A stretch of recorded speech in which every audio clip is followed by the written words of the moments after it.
we live? Okay. Good morning. My name is Loren, and I've been asked to come and give a presentation about Christmases around the world. And I think the reason why I was asked to do something about this is because I lived abroad for 30 years, from the age of 24 until about 54. Moved back around 2 years ago to the US, and it's been great living here in Hershey and experiencing these American customs again. It's been a lot of fun actually to kind of join in super uber decorating the house, not quite as much as maybe some of the others that we see around, and the Halloween things as well. We threw a great Halloween party this year. The thing about Christmas, talking about Christmas around the world, is of course every country's got interesting differences. And I could spend all day doing this and break for lunch and continue. But I wanted to just narrow it down to a few that were interesting that I am very well acquainted with for various reasons.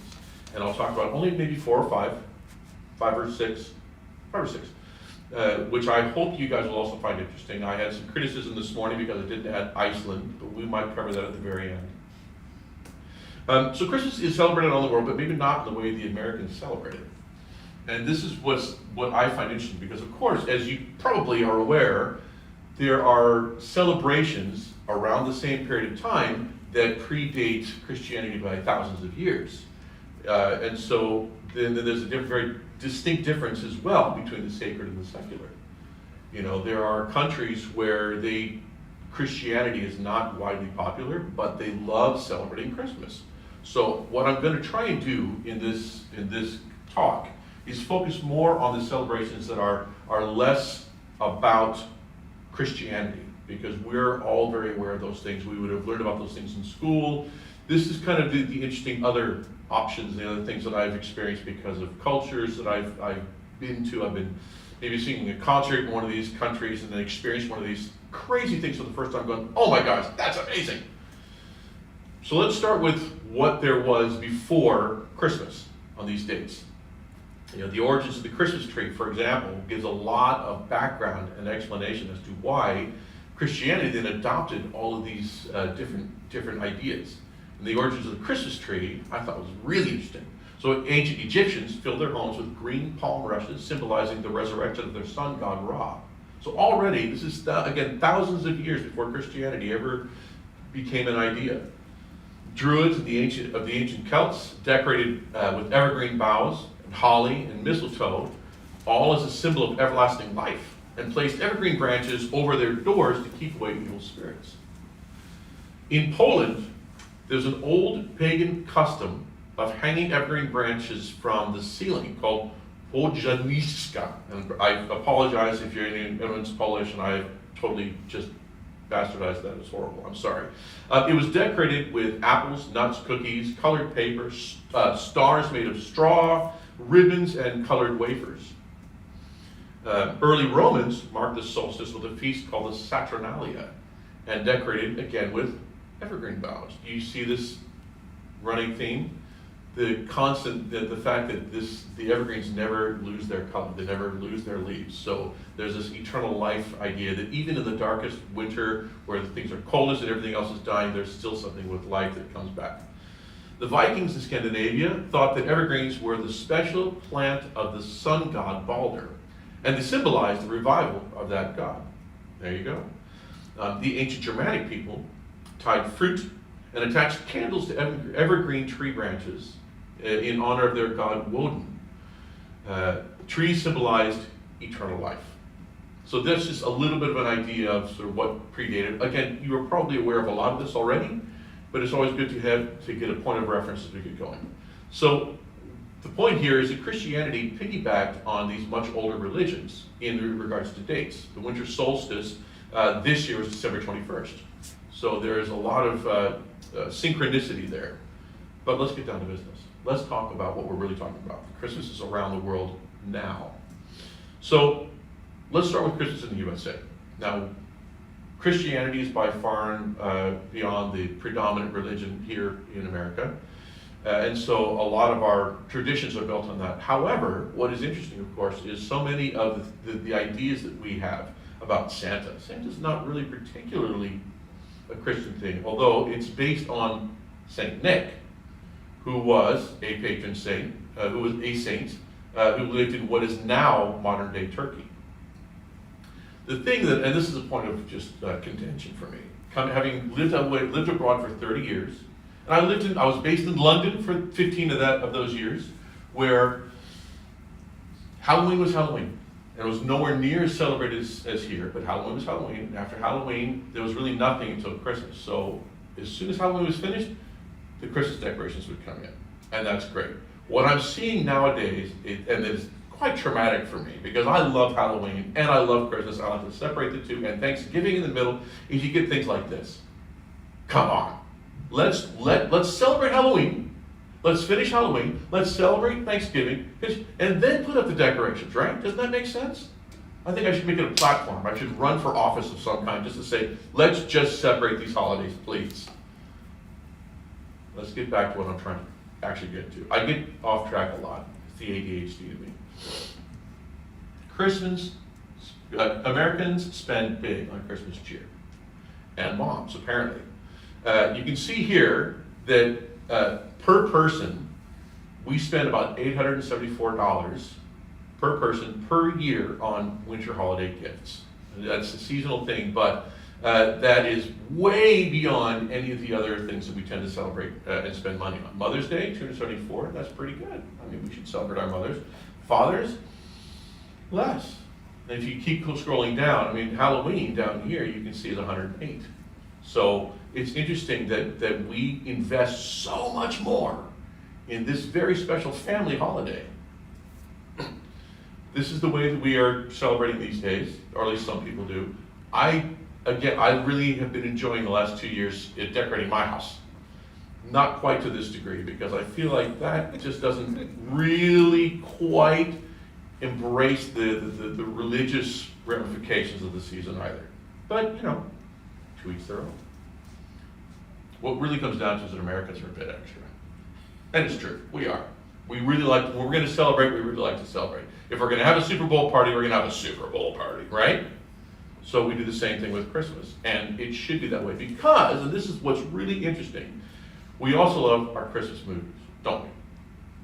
And what is amazing is that the things that we make, we are by far and away the largest producer of film and television in the world. And I know you know that. I'm not teaching you anything new yet. And these things pervade the world. All the rest of the world, they see our films, they see our television. And of course, we do more Christmas movies than anywhere else either, as well. So that influences now the way in which other countries celebrate things like Christmas. They see the things we're doing, they see, National Lampoon's Christmas Vacation, they go, oh, we need to get a really big Christmas tree, we need to decorate the house and things. So now, when I've been traveling the world, I see a lot of similarities between what is there and what we do here, with cultural differences. Japan, Christianity has a very small percentage of the population that celebrate it. So in Japan, it's not a religious holiday at all. It's purely popular. And so they do a lot of things. For example, they also have seen the way we decorate, and they really go for it. Because the Japanese as a culture, when they really embrace something, they go for it. And they are a bit extra, just like us. But Christmas Eve is for lovers. So it's an evening where they will dress up really splendidly, often in red and green and things like what you see these two here. And they will go out for a fancy dinner, and they will exchange gifts. But the really interesting part about Japanese Christmas, because of course they would see in the movies the giant roast turkey, everyone cutting. You can't really get turkeys that easily there. And so instead what they do is they go to Kentucky Fried Chicken.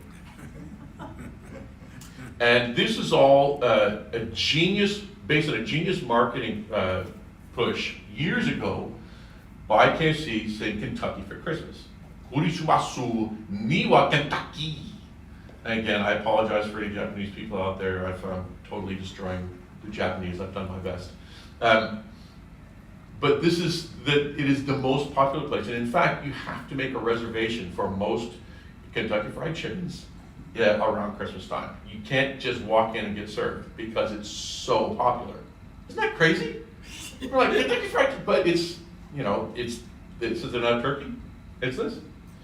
Now, Norway, and the reason why I wanted to mention Japan is because I was there around Christmas time, and I saw these things, and the Japanese were talking to me about it, and that's why with each of these things, this is based on a person I had a relationship with, a time when I would have been going through that country at that time. And I was in Norway to sing a concert and got to see some of these things. And it's a really interesting part of the culture. They're much more relaxed than here. It's really more about family. And of course, a lot of this stuff, Santa's called julenissen, and I apologize again for any of my horrible Norwegian. It's very similar in what they do in traditions to Finland and Sweden. They do sing carols. Some of them are traditional Norwegian, but they also have adopted a lot of the Christian carols and the popular carols from around the world. There's a Christian foundation, but it was originally Jol or Jul to celebrate midwinter. They give reindeer sleigh rides because, of course, they have a lot of snow. Not like here, we have a little bit of snow. They have a lot of Christmas markets, which are extremely popular. You get a lot of handmade goods and things like that. And of course, in that time of year, the Northern Lights. I did not see the Northern Lights when I was there. The only time I've ever actually seen the Northern Lights, I was in the northernmost part of Scotland and walked out after the performance and looked at them like, what is that? And they're like, you've never seen it? Anyway, but the Northern Lights, and it's a very popular thing to go to certain popular places where they'll provide a dinner and all these things, and you get to wrap in warm blankets to watch Northern Lights. Now, this is Norway's annual gift to the UK. Part of their sort of truce and saying we are friends is Norway will bring this ginormous tree, and it goes to the center of Trafalgar Square in London and gets decorated by Norwegians. And that's a great way for them to maintain that relationship. Now, Brazil. I was not in Brazil at Christmas, but I have some great Brazilian friends who I've had conversations with. And they are also a little bit extra for certain things. You may know about the way they celebrate Mardi Gras, for example, these giant parades and the women with these feathery costumes that are 20 feet tall and the dances and it's just, so they do tend to go over the top. Their celebrations are based on Catholicism because, of course, the Portuguese and the Spaniards came over to South America and they conquered everything. They took control and everyone was forced to become Catholic. But they do it their own way because that's the Brazilians. It's, again, predominantly a Catholic country, a lot of Portuguese influences. Santa's called Papai Noel.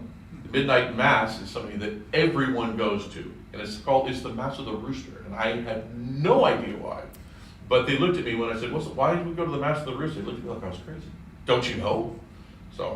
And the other thing they do is enormous fireworks displays. They really go for the fireworks displays at Christmas, and you'll see a lot of them.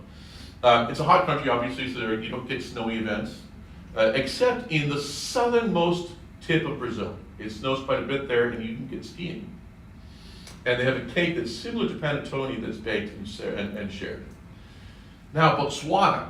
I hired some artists from Botswana, some circus artists, and this is how I got to know some of these things. And they used to sing some of their songs, and they would just, one would start to sing, and they'd all immediately launch into 4-part harmony, and it was just absolutely fantastic. And this photo just really tickled me because this guy with the Santa hat pulled down over his face is just really amusing. They are a really happy people, even if they don't have a lot. And what a lot of people do outside of the cities is they go to their cattle post, the furthermost part of their farm. And these tend to be separated by quite a lot, maybe 15 kilometers each. And they bring their whole family together. They'll invite their neighbors sometimes, and they'll have a big feast together. And this is the way they celebrate their Christmas. And I wanted to stop here to let you hear a little bit of some of the music that you would expect to hear there. So let me just come over here. I'll play this bit.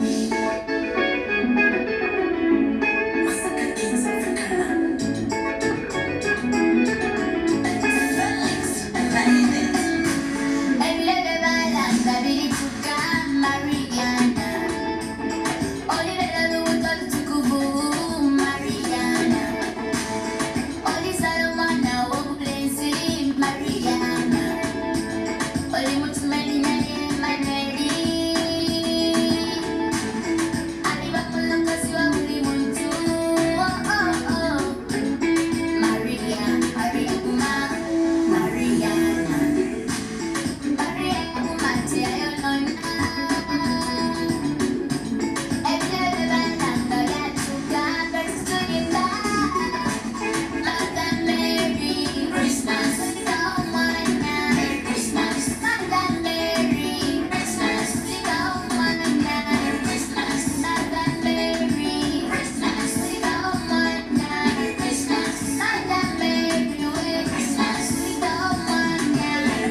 because I know I'm going to run out of time if I like to talk a lot. I'm very sorry about that. But you can see the energy, you can see the enthusiasm, and it's really quite infectious. Very talented.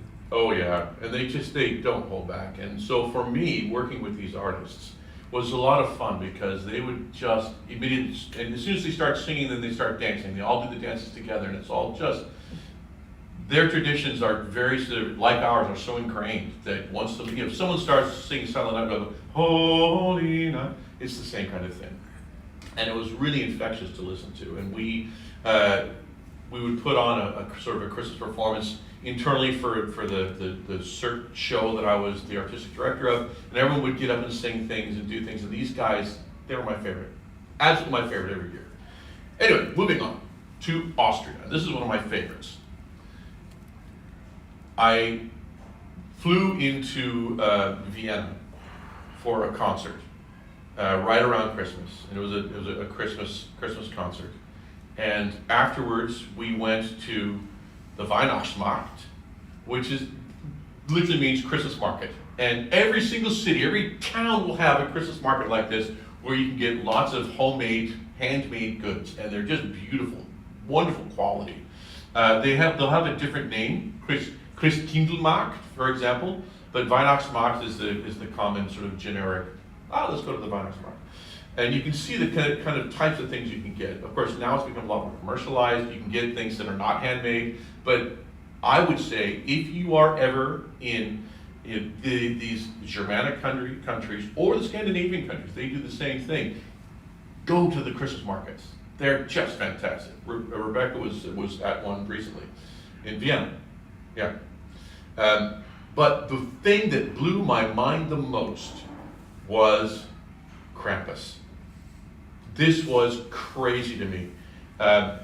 Some Austrian friends that I'd made at this concert said, well, you need to stick around, you need to come to the Krampus parade.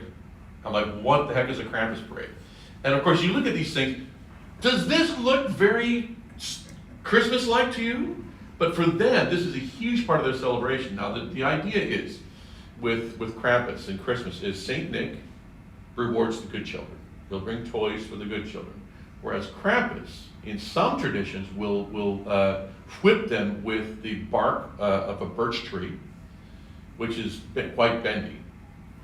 And the really naughty ones will stuff in a sack and bring back to his home to eat throughout the year, or force them to make toys for Saint Nick. There are lots of different ideas depending on where you go. And I'm using Austria because that was the first one where I saw it. I went, this is just insane. And in the parade that I saw, and I'll let you see a little bit of a parade in just a second, there were probably maybe 500 or more people dressed like this, being led by, this guy was creepy too, that guy. Being led by, there were like these priests and things in the front, but then coming behind me, these guys who just jump around and dance. Not allowed to whip anybody in the audience, but like the people in the audience can jeer and cheer and whatever. And there's a lot of very popular interactions. I'll go to that video. I'll let you watch a little bit of it. Leading up to Christmas, Krampus processions are a common sight in Austrian streets, like here in Salzburg. Mein Heiler ist immer die erste Kurve. Es sind Tausende von Menschen, die warten drauf, ein Jahr lang, bis es wieder losgeht. Officials enforce certain safety rules to keep things calm. Was gilt vor allem auf Schritt Alkoholverbot, keine Kuhschwänze, Weiden oder Birkenroten, das gibt's bei uns nicht. The Krampus creature is centuries old and widespread in many countries in eastern alpine regions, like Austria. The Salzburg district of Nigel is home to one of the country's most famous Krampus processions. This year, 14,000 people from all over the world are lining the route, and they come into close contact with more than 1,000 terrifying creatures.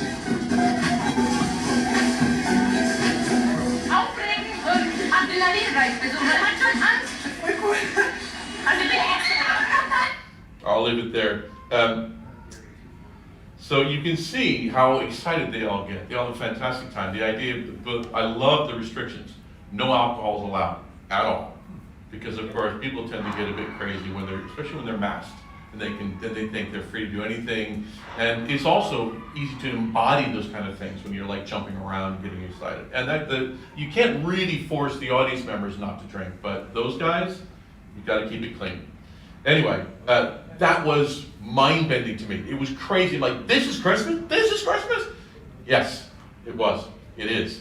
And it's one of the biggest parts in Austria, in Germany, and as you said, into the sort of those Alpine countries, they've all got their own sort of Krampus celebrations and traditions and myths. So you can see from all these different countries, there's a wide variety of ways in which people celebrate Christmas. And these are just the ones that I know. There are many more that I'd love to know about and share and learn about. But I thought, the fact that the Japanese think that this is the best thing. This is a vital part of their celebrating Christmas. I think it's hilarious. I love the Botswana and South America. All those southern African countries have very similar traditions and songs. And that's the end of my presentation. Did I make it in time? Oh, yeah. Any Yay! Got Good. lots of time. I ran over last time. questions? Any questions? Any comments? Any stories? Yes. Just because of growing up and all, in a lot of European countries, Santa Claus comes on the 6th of December. He doesn't come on Christmas. He comes the 6th, St. Nicholas comes the 6th of December, and the Christ child comes on Christmas. Yeah. Except that has changed in modern times. Now it's this beautiful woman is the Christ child. It's like, what? You know, the Christ kid. I didn't know that. Really? Yeah, I was watching something on TV and it's like, I'm like going, well, how did that happen? When I was a kid, you lit a candle on Christmas Eve in a window to light the way for Christ to come to earth. But that is kind of morphed into something different. Everything is warped. Well, traditions change as cultures adapt to each other. The interesting thing, you're right, because different countries celebrate Christmas at different times. Santa comes at different times.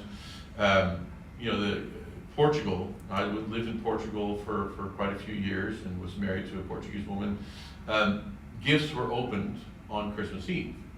And that always confused me because I say, well, how did Santa come and deliver the presents if they're already here? And he said, oh, well, then, when the children are sleeping, then Santa delivers their presents. But I thought, well, if they've already got all these toys, why are they going to care about, 'cause I don't know about you, but when I was a kid, after opening 4 or 5 gifts, I'm like, I'm done. I want to play with these. I need to open more? It just kind of became a bit too much. So, and my observation with that was that, my children would be like, on Christmas Day morning, oh, look, Santa came. Yeah, great. We'll open those later. Can we just play with these first? That's great. So it was, unless it was something that they were really expecting and hadn't received yet. So, and all those traditions, and as you move into the Eastern European countries, they absolutely celebrate later. December 24th, December 25th are not as important as January 6th. So, anything else? We have a debate at our house on when you take your Christmas decorations down for the same reason, because my family was from Romania, but German tradition from Romania. Right. So they, the Saxon people, so you didn't take yours down till like after the 6th, like you respected that, thing. But we also, when I was real little, didn't put up a Christmas tree till Christmas Eve. Like we would go to church and our presents and our Christmas tree would be there when we came home from church. Wow. Well, that's interesting. Does anyone else that it had the same kind of tradition? Ours, the tree was set up Christmas Eve and was decorated by Christmas morning. And yet nowadays, people start putting up Christmas decorations in October. Well, or November, yeah. So I think it's crazy. Too soon. I think that's why everybody wants them down early, is because they've looked at them for so long, where like we never put them up till after the 10th, like the other decorations, and like our manger scenes, you just added pieces as you went along. So that's like nice. the 3 Kings wouldn't be in till this till this weekend. This Oh, I like Sunday. that. Yeah, we always added our pieces, and it was never the whole manger scene. I think that's lovely. Yeah. I like that tradition. And this is something that's really interesting about having this kind of conversation, is that because everyone grows up with different traditions based on the cultures that their family come from and where they grew up and things like that.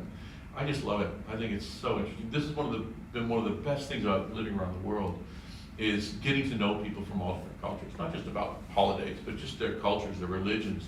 You know, I lived in Dubai for a year, worked in Dubai for a year before coming here. And it is such a melting pot, because only 10% of the population is Emirati from Dubai, from United Arab Emirates. And the rest are all flown in to do the work, whether it's construction or management or whatever. And so you get these people literally brought from every country in the world for an opportunity to earn money. And it was fascinating to me to sit and talk with the Muslims there, and with the Christians and the Buddhists and all these different cultures and what they bring to the table and how they eat. And when I moved into my apartment, my neighbor was from Nigeria, and he immediately invited me over for dinner. And we had this fantastic dinner of all this home-cooked food, and it was just delicious. It was amazing. And he was asking me about what it was like in America. Is it really like the movies? I said, well, some of it. So, yes. Anything else? Do you have a feel for the basis of the Japanese celebrating Christmas? I mean, because they're not a Christian nation, why do they do it? Well, because they saw it in American movies. Basically Really? that, yeah. They saw it in American movies, and they went, that looks fantastic. We like that. And of course, like again, all over the world, so many of my friends that I hired as artists and management from different countries learned how to speak English by watching American television and film. Isn't that incredible? Not necessarily from the school. It was, they wanted to know what was actually being said, as opposed to maybe what was written on the bottom. And so they learned to speak English, and most spoke excellent English as a result of just them wanting to understand these movies and things, and they would rewatch them again and again and again. And you would hear it peppered into their conversations. They would say something from a line from a movie that they really enjoyed. And I'd be like, was that Home Alone? Oh yeah, it's one of my favorite movies growing up. And then they, just things like that. Yeah. How does Muslim nations, when it's Christmas time, do they do anything or? Well, Dubai, I'm going to say, is a bit different than a lot of the other parts of the Middle East, where they are a lot freer with sort of what people want to practice. Again, Christianity is a fairly small part of the population, but the decorations go up in a lot of the areas because it looks fun. The resorts are all decorated splendidly, and they'll have Santa and the Grinch parade around and things like that. You won't necessarily see that as much on the streets. The streets don't tend to change, but shopping malls, which are enormous, God, they're so big there. There's a competition to have the biggest of everything there, and so if you're going to build a shopping mall, you have to say, okay, how big is the current world record? Let's make it 15 square feet larger, so we can have the record. And they just get bigger and bigger. You get lost. It's so easy to get lost. When I first moved there, I'm getting off track, but I'd park my car and go in, and I couldn't find my car again because I couldn't find the right exit to get to the thing. And it's so big. But they'll put lots of decorations and things up throughout these giant shopping malls, which again is a Muslim country, but these areas are kind of where all the cultures come together, so it's more permitted. And that's Dubai. That's Dubai. Wow. Yeah. Never would have thought that. Yeah. Abu Dhabi was the same, which is another one of the Emirate states. Good question. Anybody else? All right, thank you very much. Thank you very much.